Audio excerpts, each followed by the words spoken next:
तो साथियों, ये है अपने पास में स्टूडियो मास्टर का 3.0 जो कि क्लास एच का एम्पलीफायर है। बड़ा पॉपुलर हुआ था कभी एम्पलीफायर। अपने आप में ये यूँ मान के चलो कि उस समय साउंड सिस्टम का ये महाराजा ही था। अभी तो बहुत सारी कंपनियां, बहुत सारे सर्किट आ गए हैं, इस वजह से ये हो सकता है थोड़े पीछे रह गए हों, लेकिन आज भी जो लोग इनके फ़ैन हैं वो इन्हीं के ही हैं। उनको दूसरे किसी एम्पलीफायर की टोन अच्छी भी नहीं लगती। बहुत सारे लोग जो पुराने साउंड सिस्टम से जुड़े हैं ना, वो इसके फ़ैन हैं। आज हम इसके जो सर्किट है इसके बारे में हम लोग बातचीत करने वाले हैं। तो ये जो एम्पलीफायर है हमारे पास में जब आया था, इसकी इतनी बुरी हालत थी कि सर्किट में से बहुत सारी जगह ऐसे पार्ट्स उखाड़ रखे थे। आईसियाँ इसके अंदर इतनी बुरी तरह से डाली थी, ऊपर से निकाल के, ठीक है। तो बहुत ही बुरी तरीके से इसका काम किया हुआ था। और इस पे जो भी काम हुआ है ना, अब हमारे स्टूडेंट्स ने इसके ऊपर काम किया है।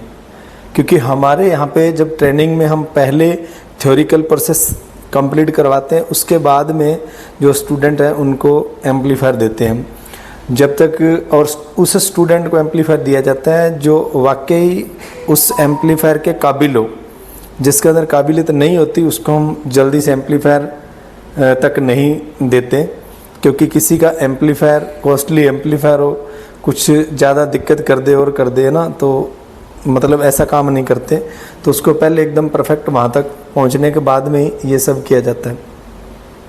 क्लास एच के एम्पलीफायर है। यहाँ पे जब आप देखोगे तो इधर का जो सेक्शन है आउटपुट सेक्शन है, ठीक है। और यहाँ पे इंडक्टर लगा हुआ है जो कि एक करंट के मार्ग में जो स्पीकर लाइन की तरफ जो करंट जाता है उसके बहाव को थोड़ा सा सॉफ्ट कर देता है। और ये प्रोटेक्शन का रिले आ गया यहाँ पे। और क्लास एच का एम्पलीफायर है। इस पर यहाँ पे इसका ड्राइवर सेक्शन है। और यहाँ पे ये एक आपको आईसी दिखाई दे रही है 5532 जो कि ऑडियो आईसी है। जस्ट इसके बगल में आपको एक देखिए एलसीआर दिखाई दे रहा है। यहाँ पे इस जैक के पास में ये देखिए एलसीआर दिखाई दे रहा है जो कि लिमिटर के काम के लिए यूज किया जाता है। ये वाला जैक जस्ट इसके पास में है, ये इसका लिमिटर का जैक है। यहाँ पे एक ये यहाँ पे ना एक ये JFET लगता है, ठीक है। ये मॉसफेट की तरह होता है जो कि BF 245। और यहाँ पे 2 आईसियाँ लगी रहती है जिनका काम ये प्रोटेक्शन के लिए, टेम्परेचर लिमिटर और प्रोटेक्शन के लिए। इन आईसियों का जो वर्किंग है वो हम आराम से एक आईसी के बारे में समझेंगे। और यहाँ पे ये टेम्परेचर को सेंस करके फ़ैन की स्पीड के लिए यहाँ पे एक ट्रांजिस्टर लगाया गया है। तो इस प्रकार से इसका मॉड्यूल है। यहाँ पे जब हम देखें तो कैपेसिटर वगैरह आ गई, और ठीक है। और इसके अंदर पहले के जो एम्पलीफायर होते थे उसमें जो कंपनी है वो 15 प्लस माइनस की सप्लाई जो है ना वो यही इसी मॉड्यूल के अंदर ही बनाती थी। मैं आपको दिखा देता हूँ। देखिए बैक पैनल के अंदर वहाँ पे ये जो पार्ट्स आपको निकले हुए दिखाई दे रहे हैं ना, यहीं पे 15 प्लस माइनस की सप्लाई रहती थी। उससे ये एम्पलीफायर क्या होता था, कट मारते थे। आज भी अगर किसी के पास में अगर ये स्टूडियो मास्टर के ये वाले एम्पलीफायर है और आपको ये लगता है कि ये लो वोल्टेज पे आकर के कट मार जाते हैं, म्यूट में आ जाते हैं, तो साथियों उन एम्पलीफायरों के अंदर यही समस्या थी कि यहाँ पे जो सप्लाई लगी हुई थी ना, इसकी वजह से ये कट मार जाते थे। इसके बाद में कंपनी ने इसमें क्या कर दिया है, देखो यहाँ पे अगर आप देखोगे तो इस आगे फ्रंट वाले पैनल के ऊपर यहाँ पे आपको कुछ कंपोनेंट दिखाई दे रहे हैं, वो देखिए। तो ये यहाँ पे SMPS लगी हुई, इसके अंदर 15 प्लस माइनस की। जब कंपनी ने यहाँ पे रेगुलेटर सप्लाई लगा दी तो उसके बाद में ये जो एम्पलीफायर था वो लो रेल की सप्लाई के ऊपर जैसे कट मार जाता था, म्यूट हो जाता था, वो जो समस्याएं थी वो इसकी हट गई है। इससे पहले जो एक वर्जन आया था उसके अंदर यहाँ पे ये बैक साइड में जो स्विचेस दिए हुए ना, काफ़ी सारे इसके मैनुअल स्विच लगे हुए हैं जो कि इसकी सेंसिटिविटी, लिमिटर एंड मोनोस्टीरियो मोड को जो सिलेक्ट करने के लिए, ये पहले वाले मॉडल में नहीं होते थे। और वो ना होने की वजह से कई लोगों को ऐसा होता था कि वो एम्पलीफायर मोनोस्टीरियो होता नहीं है, वो मोनोस्टीरियो होता था। वो वाले एम्पलीफायर किन किन भाइयों ने चलाए हैं, क्या आपने कभी इसको मोनो या ब्रिज पे करके देखा है? तो उनका जो ब्रिज और मोनो का जो प्रोसेस था वो सिर्फ और सिर्फ एक चैनल से उठा करके दूसरे चैनल में जो हम लीड लगाते हैं उस लीड के कनेक्शन के ऊपर डिपेंड था कि उसके लीड के कनेक्शन चेंज करके हम उसको ब्रिज मोड पे कर सकते थे, कनेक्शन चेंज करके हम उसको स्टीरियो मोड पे कर सकते थे, वो उसकी लीड के ऊपर डिपेंड था। और अब वाले ये जो मॉडल है जिनके अंदर ये यहाँ पे कार्ड लगा हुआ है, तो ये इन स्विचेस के थ्रू ये जो इसके मोड सिलेक्शन है वो हो जाते। तो अभी हम लोगों ने, मैंने आपसे पहले भी एक शॉर्ट वीडियो के अंदर वादा किया था कि जो स्टूडियो मास्टर के एम्पलीफायर में ये 2 आईसियाँ लगती है, TL084 भी लगी जाती है, TL074 भी लगी जाती है। तो इन दोनों आईसियों का क्या क्या काम है, तो इसके बारे में हम लोग अभी मैं आपको बताऊंगा। ये वीडियो मेरा बनाने का मेन मकसद यही था, क्योंकि मैंने भी कई बार किसी जो मेरे पास में ट्रेनिंग वाले लड़के आते तो उन्होंने भी 1-2 लड़कों ने ये बताया, मुझे क्वेश्चन किया कि क्या सर ये जो दोनों आईसियाँ एक जैसी है, क्या एक आईसी NPN ट्रांजिस्टर और एक PNP ट्रांजिस्टर के लिए लगी है? मैंने कहा नहीं भी ऐसा तो नहीं है। बोला सर हमें कहीं पे ऐसा सिखाया गया था कि एक आईसी एक साइड में जो ट्रांजिस्टर लगे इनके लिए और दूसरे आईसी जो इधर के ट्रांजिस्टर लगे हुए इनके लिए। ये बिल्कुल गलत है, इस तरह से ये आईसी काम नहीं करती। आप लोग भी अगर यही सोच के बैठे हो कि ये आईसी एक साइड के लिए एक दूसरी साइड के लिए, तो ये आप अपने दिमाग से निकाल दो। अभी आप वीडियो पे बने रहो, नए हो तो चैनल को सब्सक्राइब कर लो और पास में जो बेल का आइकन है उसको आप दबा दो। और जो नए लोग अगर इस वीडियो को देख रहे हो और आप अगर रिपेयरिंग सीखना चाहते हो, तो अभी आप मेरे जो चैनल है सब्सक्राइब के बटन के पास में ज्वाइन का बटन है, जब आप ज्वाइन के बटन को दबाओगे तो वहाँ पे आपको एक लिस्ट शो होगी जिसमें नए लोग भी जीरो से सीखना चाहते हैं तो उनके लिए भी कोर्स है। बस थोड़ा सा वहाँ पे चार्ज पे करना पड़ता है, वो चार्ज पे करके और आप वहाँ से जो ऑनलाइन है यूट्यूब के जरिए भी आप घर बैठे भी सीख सकते हो। क्योंकि आपका अगर कुछ एक्सपीरियंस बढ़ेगा तो आप कहीं पे ट्रेनिंग लेने के लिए काबिल हो जाओगे, तो आपको अच्छा रिजल्ट मिलेगा। चलो ज़्यादा देर ना करते हम इन आईसियों के बारे में आके वीडियो शुरू करते हैं। तो साथियों अभी मैं आप लोगों को बताने वाला हूँ। सबसे पहले हम यहाँ पे चलते हैं। ये जो आईसी है, ठीक है, ये इधर वाली जो आईसी है इसके यहाँ पे ना लोकेशन लिखी होगी U2। ये जो ट्रांजिस्टर लगा ना इसी के बगल में लिखी होती है। देखिए आप, अगर आपको यहाँ पे दिखाई दे रही हो तो ये देखिए U2 लिखा है। तो ये जो आईसी इसके बारे में हम लोग जानेंगे। इसके अंदर 4 ऑप एम्प होते हैं। अब जिस भाई को नहीं पता कि ऑप एम्प क्या है तो वो ऑप एम्प के बारे में समझे, तब जाके आपको पता चलेगा कि ऑप एम्प क्या है।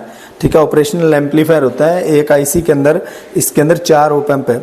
तो सबसे पहले हम लोग इसमें यही क्लियर करेंगे कि इसमें जो ऑप एम्प है वो कैसे कैसे करके काम करें और कौन कौन से ऑप एम्प है जो किस काम के लिए लगे हुए हैं। ठीक है, तो यहाँ पे साथियों जो ये आईसी है, इधर से जब हम इसके 1 नंबर पिन जो इसकी आउटपुट है और इसके सामने वाली लास्ट पिन है ये भी आउटपुट है। जब हम इधर से देखेंगे तो ये लास्ट वाली आउटपुट है, इधर से देखेंगे तो ये भी आउटपुट है। ठीक है, तो यहाँ से जब आप देखो 1 नंबर और 7 नंबर आउटपुट है, फिर इधर 8 नंबर और 14 नंबर पिन आउटपुट है। इसके बाद में 2 पिन इसकी सप्लाई की और बाकी जो पिन है वो इनपुट की है। तो हम पहले इसके जो 1 नंबर ऑप एम्प है इसके बारे में बात करने वाले हैं। ये जो 1 नंबर ऑप एम्प और 2 नंबर ऑप एम्प जो है और उसके बाद में 3 नंबर ऑप एम्प, ये इसके लिमिटर के काम के लिए लगे हुए हैं। ठीक है, तो जो ये 1 नंबर जो ऑप एम्प है ये अपना सेंस करता है कि जो हमारा ऑडियो इनपुट वाला जो सिग्नल है, इनपुट वाली साइड है, जो वहाँ से सेंस करता है कि जो इस आईसी से आउटपुट निकलती है ना वो आउटपुट कैसी क्या है, उसको ये सेंस करता है। और जो 2 नंबर ऑप एम्प है वो स्पीकर लाइन से जो हमारी आउटपुट बनती है उसको सेंस करता है। ये दोनों, ये इनपुट को और आउटपुट को सेंस करने के बाद में इसके 3 नंबर ऑप एम्प को दे दिया जाता है। और जो 3 नंबर ऑप एम्प है ये यहाँ से इसको एम्पलीफाई करने के बाद में ये जो यहाँ पे आपको दिखाई दे रहा है LCR, इस LCR की जो LED है उस LED को दिया जाता है। तो यहीं से LED के थ्रू जो आगे इसमें फोटो रजिस्टर लगा होता है जिसको हम LDR बोल देते हैं। तो LDR जो हमारा जिस प्रकार से इसमें LED जो जलेगी उसी के अनुसार ही इसकी जो गेन है उसकी गेन को वहाँ पे कम करेगा। अगर आउटपुट ज़्यादा बढ़ती है तो भी इनपुट सेक्शन को कम कर देता है, और अगर कोई आदमी ज़्यादा गेन खोलता है और आईसी से जो आउटपुट है वो ज़्यादा होती है तो भी यहाँ पे कंट्रोल कर देता है। इसी आईसी का जो नेक्स्ट ऊपर वाला ये यहाँ पे जो देखिए, यहाँ पे जो है 14 नंबर 13 नंबर और 12 नंबर ये तीनों जो पिन है ये हमारी जो है इस आईसी का यानी कि चौथा जो ऑप एम्प है वो है प्रोटेक्शन के लिए। ये जो चौथा जो ऑप एम्प है ये साथियों स्पीकर लाइन के ऊपर अगर मतलब पॉजिटिव डीसी या नेगेटिव डीसी अगर आती है तो उसको सेंस करता है। जब अगर कभी भी एम्पलीफायर में किसी प्रकार का ड्राइवर सेक्शन में या किसी में प्रॉब्लम हो जाती है और आउटपुट में अगर डीसी आ जाती है तो ये वाला जो इसका ऑप एम्प है ये सेंस करने के बाद में आगे रिले के लिए कमांड भेज देता है। और रिले को चालू कराने के लिए यहीं पे आपको मैं ट्रांजिस्टर दिखा देता हूँ। Q39 के लोकेशन पे एक ट्रांजिस्टर लगा रहता है, मैं आपको यहीं पे दिखाता हूँ। देखिए ये आपको दिखाई दे रहा होगा, देखिए ये वाला जो ट्रांजिस्टर है, ये जो ट्रांजिस्टर लगा हुआ है ये वाला इस जैक के बगल में, ये रिले को ऑपरेट करवाने वाला ट्रांजिस्टर है। आईसी कमांड भेजती है इस ट्रांजिस्टर की बेस पे, और ये जो आगे आउटपुट में ये रिले लगी हुई है इस रिले के लिए, इस रिले को ये आगे ऑपरेट करवाता है। तो अगर यानी स्पीकर लाइन के ऊपर पॉजिटिव या नेगेटिव किसी प्रकार की डीसी आ गई तो उस समय ये जो प्रोटेक्शन रिले इसको ऑन करवा देगा और स्पीकर लाइन से जो हमारा एम्पलीफायर का कनेक्शन है वो हटा देगा। तो ये जो बताया मैंने इधर की आईसी का ये काम है। अभी हम जो इधर की जो लोकेशन में आईसी लगी हुई ये वाली U3, इसके बारे में हम जानेंगे। इसका जो 1 नंबर 2 नंबर जो वो जो ओप एम्प है इसका, इधर का 1 और 2, इधर का जो ओप एम्प है साथियों ये इसका ओवरलोड को सेंस करता है। अगर कभी भी एम्पलीफायर ओवरलोड चलता है तो उस दौरान ये इसके जो दोनों ओप एम्प है, पहला जो ओप एम्प है इधर वाला ये इसको सेंस करने के बाद में आगे वाले को देता है, और यहाँ से जो आउटपुट जाती है वो आगे जाके रिले वाले सेक्शन को भी चली जाती है और प्लस आगे म्यूट वाले सेक्शन को भी चली जाती है। अगर कभी एम्पलीफायर हमारा ओवरलोड हो जाता है या फिर जो हमारा शॉर्ट सर्किट हो जाता है तो उस कंडीशन के अंदर। बाकी जो इधर का ओप एम्प है 3 नंबर और 4 नंबर, ये जो ओप एम्प है ये इसका टेम्परेचर के लिए। अब ये जो 3 नंबर और 4 नंबर जो ओप एम्प है साथियों ये यहाँ पे इसमें 2 काम है। एक तो ये फैन को की जो स्पीड है उसके लिए भी ये लगा हुआ, क्योंकि यहाँ पे ये देखिए आपको एक एनटीसी लगी है जो कि टेम्परेचर सेंसर है। तो ये यहाँ पे आउटपुट सेक्शन को टेम्परेचर सेंस करने के बाद में इस आईसी को देता है, और ये आईसी यहाँ पे टेम्परेचर सेंसर को सेंस करने के बाद में ये जो ट्रांजिस्टर है इस ट्रांजिस्टर को कमांड देती है जिससे ये आगे फैन की स्पीड को बढ़ा देता है। प्लस यही आईसी का जो यहाँ लास्ट वाला जो ओप एम्प है इसी से हमारी जो टेम्परेचर की एलईडी है वो जुड़ी हुई रहती है। तो आप लोग समझ गए होंगे कि दोनों आईसियाँ किस काम के लिए लगी हुई है। बहुत सारी जगह लोगों ने इस एम्पलीफायर की 3.0 एम्पलीफायर की इन दोनों आईसियों के बारे में गलत जानकारियाँ आप लोगों को दे रखी है। तो आज के बाद में आप लोगों ने ध्यान रखना है, ये वाली आईसी लिमिटर और प्रोटेक्शन की है, ये वाली आईसी शॉर्ट सर्किट और फैन स्पीड कंट्रोल और ओवर टेम्परेचर के लिए ये लगी हुई है। ठीक है, तो इस प्रकार से ये जो हमारे जो मैंने आपको बताया था कि नाइसियों के बारे में आपको पूरा डिटेल से बताऊंगा। आज की वीडियो आपको कैसी लगी है? अच्छी लगी हो तो चैनल को सब्सक्राइब करना, वीडियो को लाइक करना और आगे शेयर भी करना। अगर आप लोग सीखना चाहते हो, नए हो, तो आप लोग हमारे YouTube चैनल पे जाइए या मेरी जो भी शॉर्ट वीडियो आती है वहाँ पे जो चैनल का नाम है उसी के बगल में ज्वाइन का बटन आता है, आप ज्वाइन के बटन को दबा करके और वहाँ से आप लोग YouTube के जरिए भी सीख सकते हो। क्योंकि एक तो नॉर्मल ये वीडियो आती है, वहाँ पे पैड वीडियो जो है जिस प्रकार से मैंने यहाँ पे आपको डिटेल से बताया ना, इससे भी गहरी गहरी डिटेल से उसके बारे में बताया हुआ है एम्पलीफायरों के बारे में। तो वहाँ से भी आप लोग नए लोग हैं वो सीख सकते हो।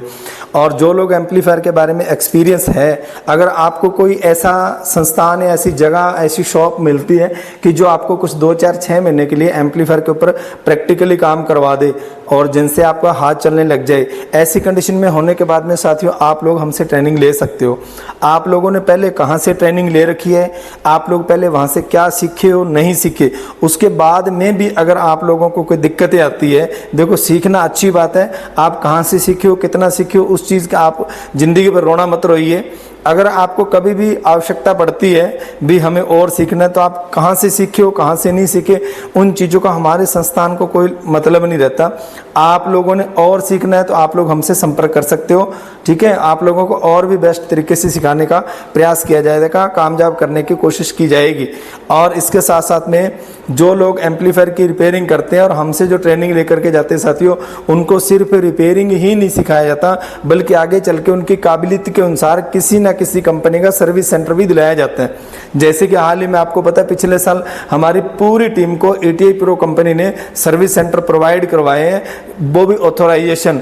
और सभी के सभी जितने स्टूडेंट हैं जो काबिलियत है जिनके अंदर और जिन्होंने अच्छा सेटअप लगा रखा है, वो आज कई सारी कंपनियों के सर्विस सेंटर चला रहे हैं और अच्छा रिजल्ट है, और अपनी जो लाइफ है उसको भी आगे लेकर चले गए और अपना अनुभव है वो भी बढ़ाते जा रहे हैं। इसी के साथ साथ और भी जो कंपनी है वो भी हम लोगों से जुड़ती है, क्योंकि हम लोग तो सारे कंपनियों के एम्पलीफायर है जो रिपेयर करते हैं, तो और भी जो कंपनी है वो भी हमारे साथ में जुड़ती है। अगर कोई भी इस वीडियो को कंपनी का एजुकेटिव देख रहे हैं तो उससे भी हमारी ये रिक्वेस्ट है कि आप ही अपनी कंपनी का सर्विस सेंटर हमारे थ्रू जो ऑल इंडिया लेवल के ऊपर दे सकते हो। एक ही इशारे में आपका सर्विस सेंटर प्रत्येक स्टेट के जिलों के अंदर पहुंच सकता है और आपकी जो ग्रोथ है, आपका ग्राफ है जो बहुत ऊंचा जा सकता है। तो साथियों, इस प्रकार से आज का ये वीडियो था। अच्छा लगा हो तो जाते जाते चैनल को सब्सक्राइब कर लेना। Thank you. मिलते हैं किसी और वीडियो के अंदर।